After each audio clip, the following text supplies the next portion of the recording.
Good afternoon, ladies and gents. So welcome to the introduction to episode 4 of the Turn It Round the Corner podcast. So last week I had a little siesta.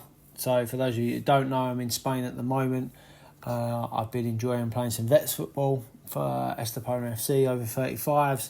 I've also been doing some one-to-one coaching, so some young boys and girls through to a couple of players from Malaga FC's under 18s and youth system. So been doing some coaching, enjoying the sun, eating a bit too much tapas and probably one too many Cruz Campos. But anyway, episode 4. So episode 4 is all around fanzines. So as I say, I think I've said it numerous times, bit of a football geek. That's why I've set up this podcast in the first instance. And as I say, this podcast is all around football, the football community, whether it's players, coaches, managers, people who write books, people who ref, people who are involved in writing fanzines, kit men, kit ladies, whoever it might be. So episode 4 is with a gentleman named Matt Roper. Matt Roper is the editor of Pandemonium Fanzine. Pandemonium Fanzine's a Leyton Orient fanzine. It's been running since 1991. It's covered all the trials and tribulations of the O's up and down the country for over 30 years. I think it's now in the top 10, or might even be the top 5 of longest running fanzines. And for anyone that don't know, fanzines is an alternative look on your football club. So as I say, if you Google fanzines, you'll get the paragraph. The purchase of a fanzine remains part of the match day routine for many football fans. And those football fans who value an independent, sideways and often light-hearted take on the state of their beloved football clubs. So I'm a football geek from young. I've always enjoyed going to games, buying a programme, reading what's going on with the club, keeping that programme, especially if it's a big game or a memorable game. A game that holds special memories for you or your family.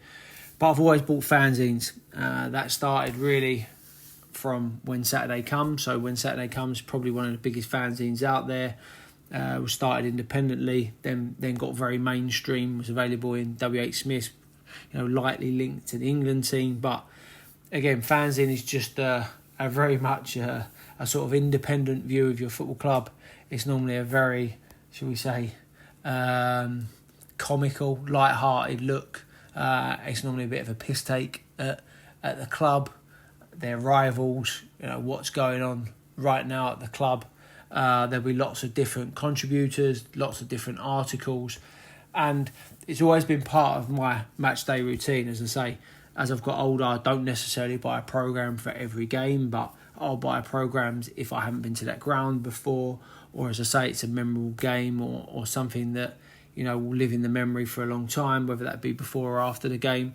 But I've always bought a fanzine. Now that might be a fanzine of Leyton Orient, that might be a fanzine of the team I'm visiting, that might be a non-league fanzine, wherever it may be. So really enjoyable chat with Matt. Obviously times have changed from putting out fanzines on a typewriter on sheets of A4 paper and stapling them together to we're very much a now society right now. So there's a lot of challenges around getting a fanzine out and actually getting that purchased now by people who have got a lot of news at their fingertips via news channels, Twitter, Instagram, whatever it may be. So I'll release the episode with Matt on Friday. As I say, great guy, refs, does a lot in the community for football, and hope you enjoy it.